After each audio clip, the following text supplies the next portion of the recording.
What was the name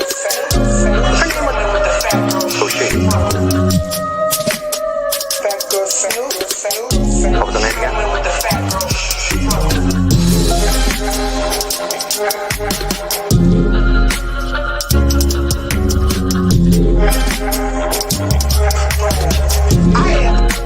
First time ever in my life. Girl, please. Hey, what's up, my snoopers? It's your girl, Tony Michelle, aka PhatgyrlSnoop, and I heard you snitches was looking for me. Look, here I go. I am here. Let me tell you guys something. I'm gonna have to explain my absence. So let's do a little bit of catching up, shall we? Let's catch up. So a lot of you have been wondering what happened to me and where I've been and why haven't I been doing my podcast. I believe my last podcast was back in January. A lot has happened since then. I lost a lot of family since January. I actually lost an uncle. I lost 2 cousins. And I also lost a very, very good friend. So this show today is dedicated to my people who supported me throughout the years. Fabi, this goes out to you. My cousin who passed away. Dwayne, this definitely goes out to you. You've been my A1 from day one. I actually miss you reading my stories and typing and telling me, hey, you got a typo right here, you got a typo right there. And he was on it. When I say my cousin was on it, he was on it. He always sent me the latest scoop. And even though some of it that he sent me I already heard of, I never had the heart to tell him, Dwayne, I already heard that happened 3 days ago. But shout out to you, Dwayne. I miss you dearly. Also, I would like to shout out a very special friend of mine. Her name is Akila Champion. I spoke about her a few months back. Remember, I was telling you guys that she caught the Rona and she had a very difficult time with it. She was in a coma for like a few months. I did ask you guys for her prayers, and you guys definitely delivered. She unfortunately passed away last week. There was a great memorial for her this Saturday. So Kia Bia. This one is also for you. Those 3 individuals that I named were the individuals that always told me not to give up, to keep going, to keep striving. So like I said, this show right here and the show that's going to go on is dedicated to my people. May they sleep in peace. Also, I've been working a lot. I've been working a lot of shows. I've been working crazy shows. The last show that I did work was Justin Bieber and Jaden. You can't say the last name. He doesn't go by that anymore. So, I've just been in these streets working, okay? And also, another little tidbit is I actually got a chance to sit down with, I don't know if you guys heard of that movie American Gangster that was portrayed by Denzel Washington. He was that drug lord Frank Lucas. Well, I actually got to speak with Frank Lucas's former bodyguard, and he had a lot of interesting things to say.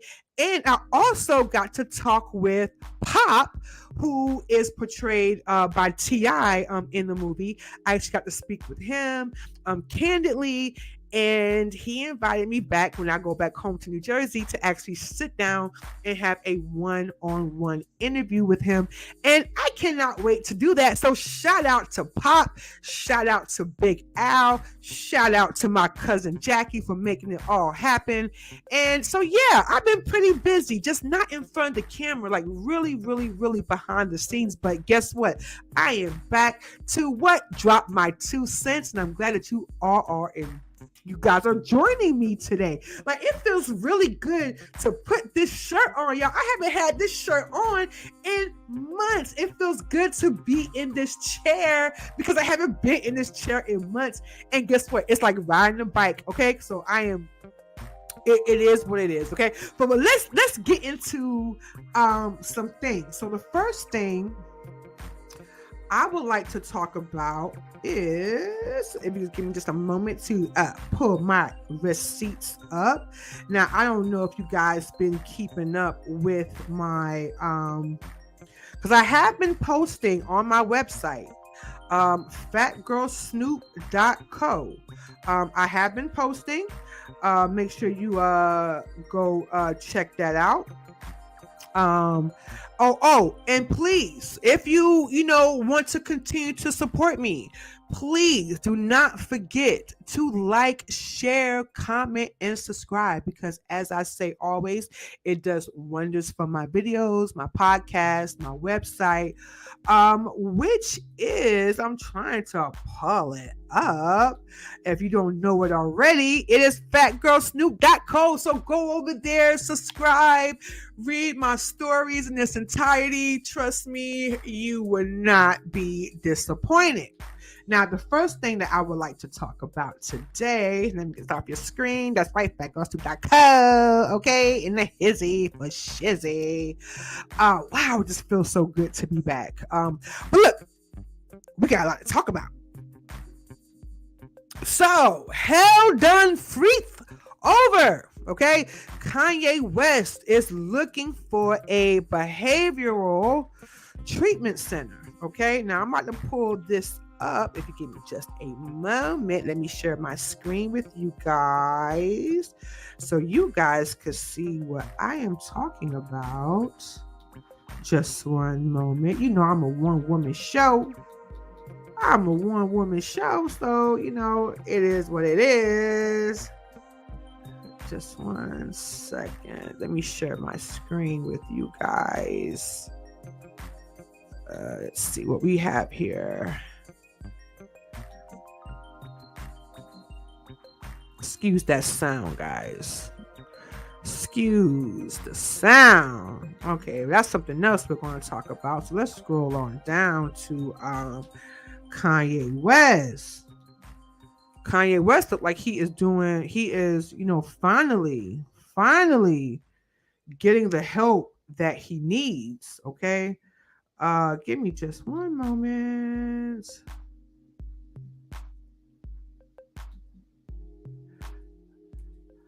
All right, this is Kanye looking miserable. He's probably his most happiest moment. Okay, so Kanye West is looking for a behavioral health treatment center, okay? He's doing this in the hopes of becoming a better human and a better dad. Now, it has been reported that Kanye West, along with the help of his team, are looking for treatment facilities with a luxury component that will help him on becoming a better human and a better dad. Now, a source close to Ye said that the West team has been looking at a treatment center facilities for him, adding he wants to enter a behavioral treatment center to be a better human and a better dad. Now, Kanye's search for a treatment facility follows reports that he told his ex-wife, Kim Kardashian, earlier this month that he was going away for a while to seek help after publicly harassing her and her boyfriend, Pete Davidson, on social media. Now, we all saw that, okay? And that was a little bit scary. Okay, Kanye West pretty was a loose cannon once he realized that his ex-wife was moving on with what people would say or call a lame dude like Pete Davidson. And to be honest, I believe the attraction came with Kim and Pete when Kim was guest hosting Saturday Night Live. Now, you remember when her and Pete were actually in a skit together, in Aladdin skit that was pretty racy. And at the end, they actually locked lips. So I believe that's when the attraction became between her and Pete Davidson. Now, I can't confirm that. That is just my 2 cents, okay? And this is what this channel is about, voicing your 2 cents. But anyways, let's get back to Ye, okay? So Ye's rep also said that for the sake of the kids, okay, Kanye has told Kim he's not making any public appearances or inflammatory social media statements, and he will go away somewhere to get better. And they also add that at this time, Ye is committed to a healthy co-parenting relationship with Kim and is focused on raising their beautiful children. Now, as you all know, as you all heard already, Kanye actually pulled out of Coachella.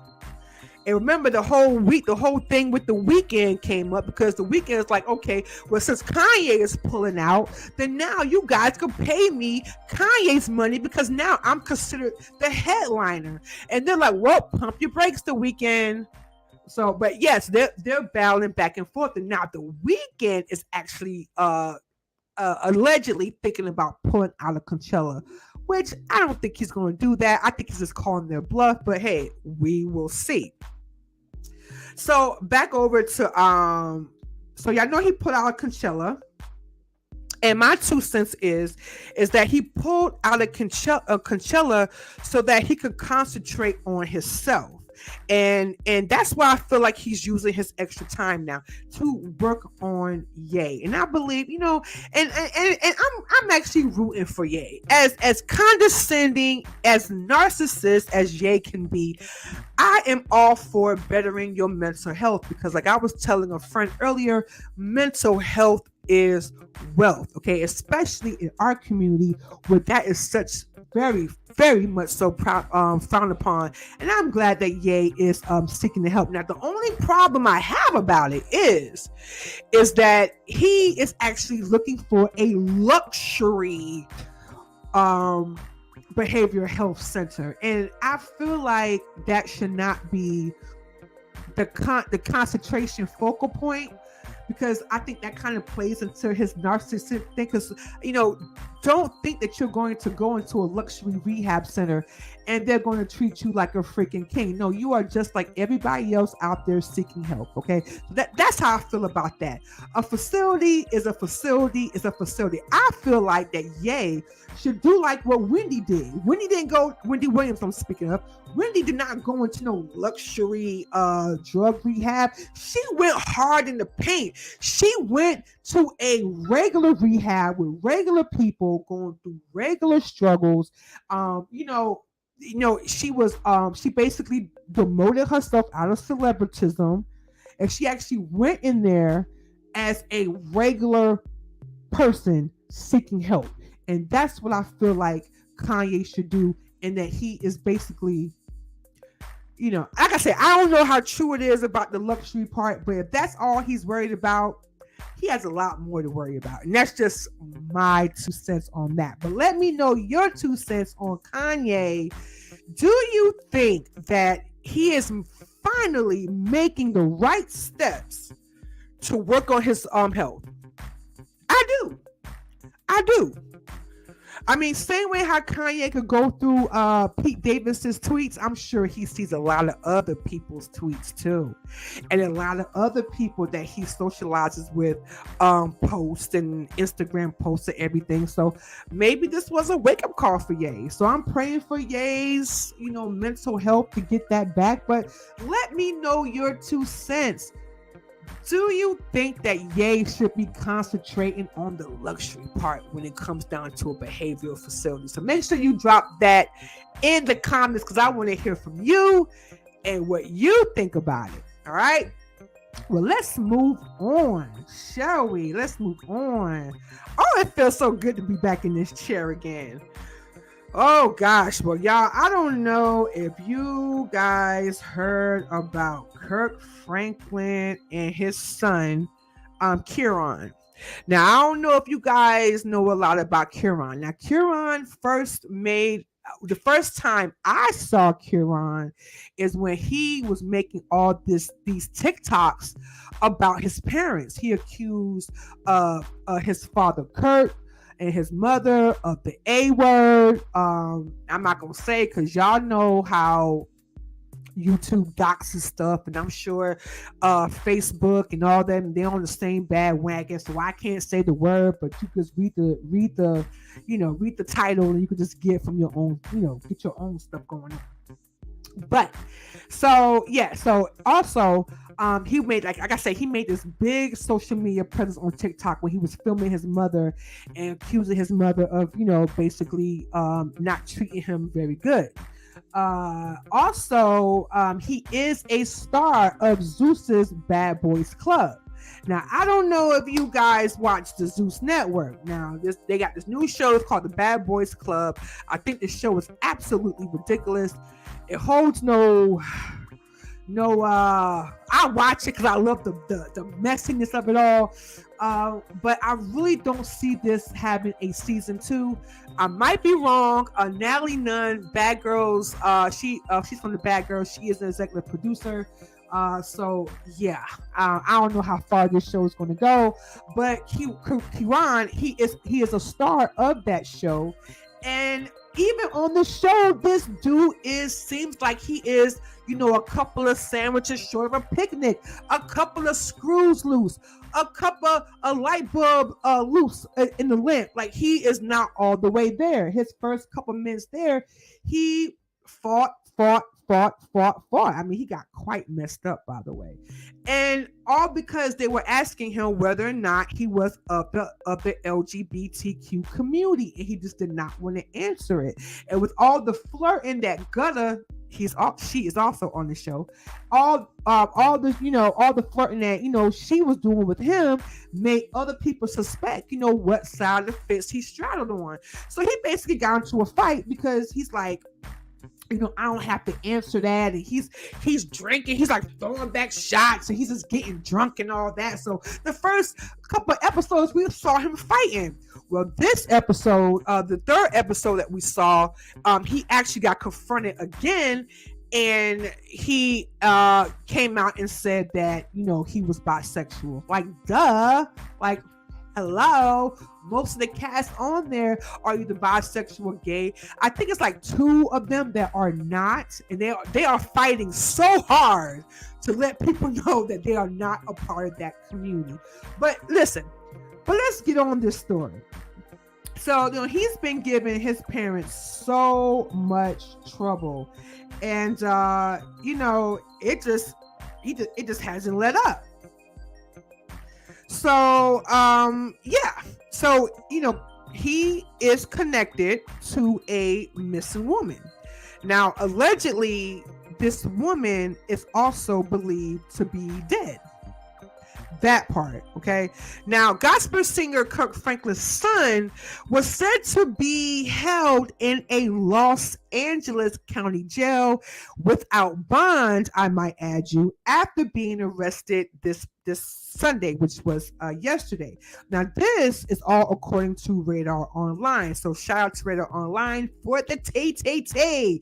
Now, according to the court records obtained by Radar, 33-year-old Kerrion Rashad Franklin was arrested at 7:36 a.m. after being pulled over by the Beverly Hills police. He was booked into jail by 10:28 a.m. Now, court records show that he is being held without the option to bail out. He was assigned a permanent housing location inside the jail. Now, Franklin's son has a court date set for this week where he will go before the judge. Now, these are the alleged details of what happened. Now, this has been going crazy on social media. Now, according to Larry Reed Live, he said that they spoke to Kerrion from jail, and he told them that he was wrongfully arrested and stopped because of his tail light. Now, he also claims that he can't get out of jail until Tuesday, which is when his next court hearing is.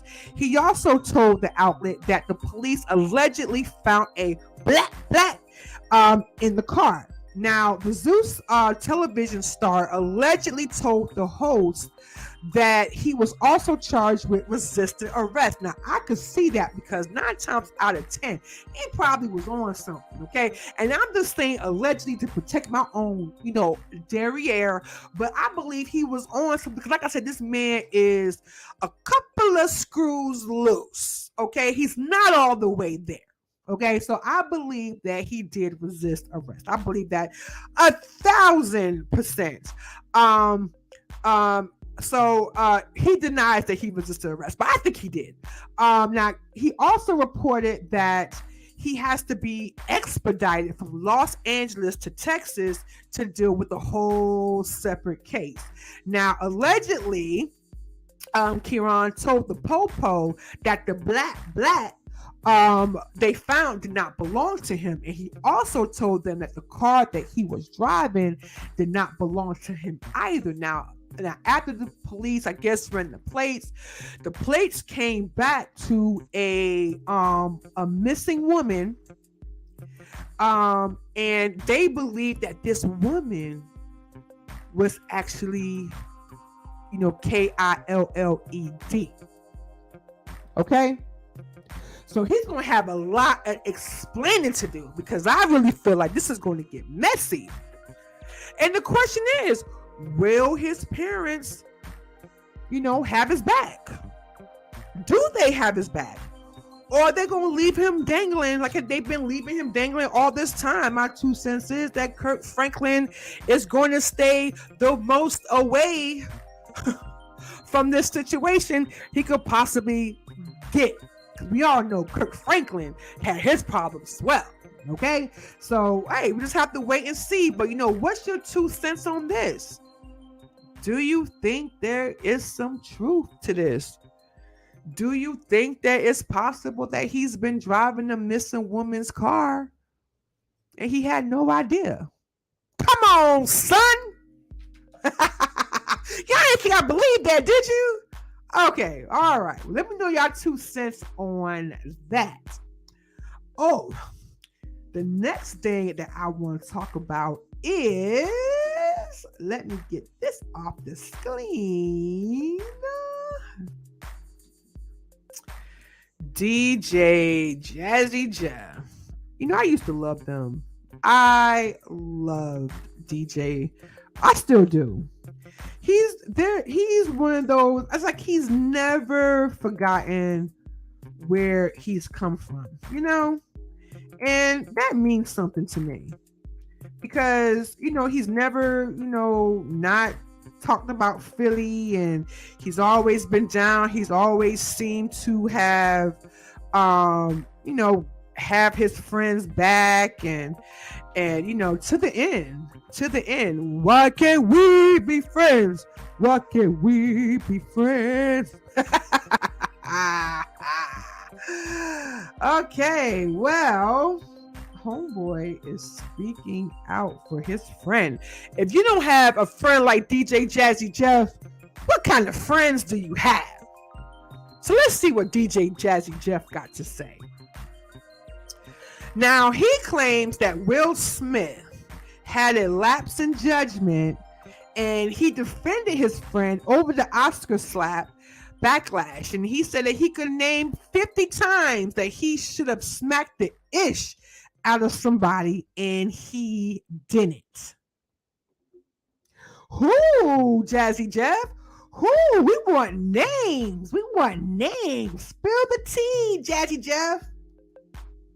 Now, Jazzy Jeff's his real name is Jeff Towns. Okay, so he's weighing in on the whole Will Smith and Chris Rock drama. Now, I'm not going to get into all that because I'm sure all of you guys are sick and tired of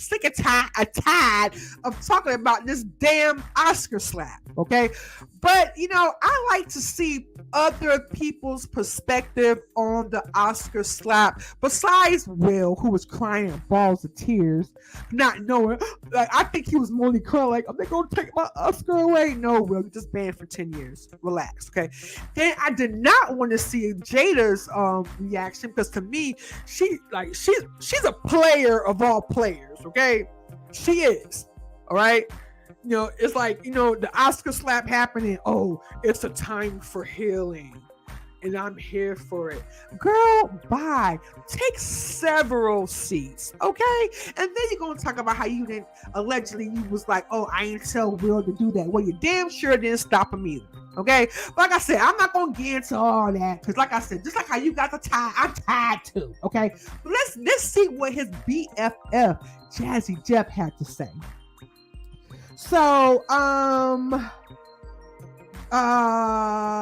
he was on WGCI radio in Chicago.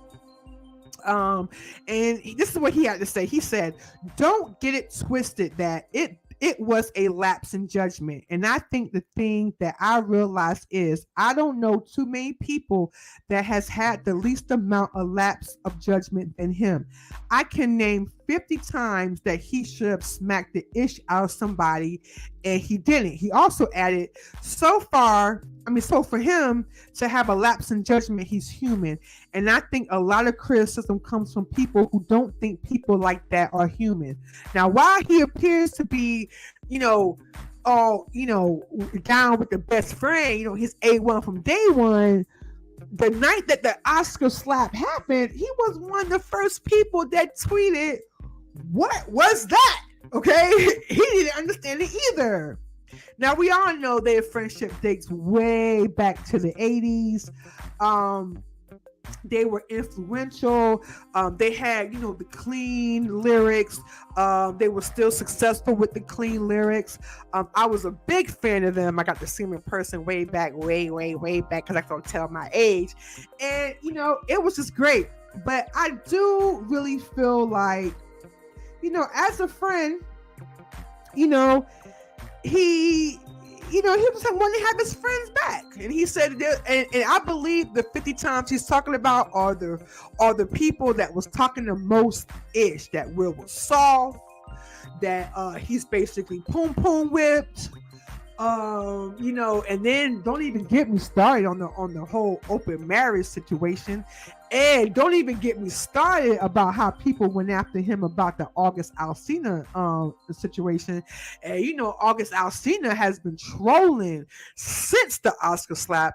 And from what I understand, August Alsina is also coming out with a track talking about the whole Jada situation and all that. Although he says that he's over it, but you're not over it because you're still trying to monetize over it. Okay, so I don't believe that one bit. But let me know you guys' 2 cents on that.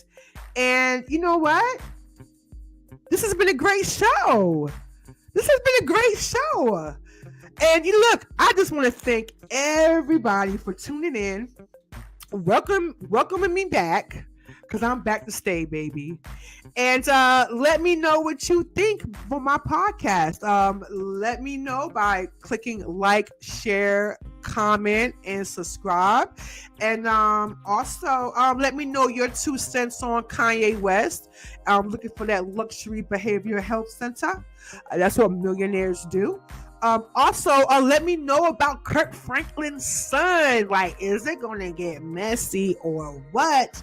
And let me know your view on what DJ Jazzy Jeff had to say. And like I said, that is my time. And I thank you guys for watching. And I will see you next time. Take care. I love you guys. Bye for now. Oh, don't forget, you could, look at me. I forgot what I was going to say. And don't forget, you can always catch all of my 2 cents on PhatgyrlSnoop.co. And that is my time for today, my snoopers. And remember, that is PHAT as in pretty, hot, and tempting. Bye for now. Oh, I love you guys. You guys are the best. See ya. Girl, Fat Girl Snoop. Her name was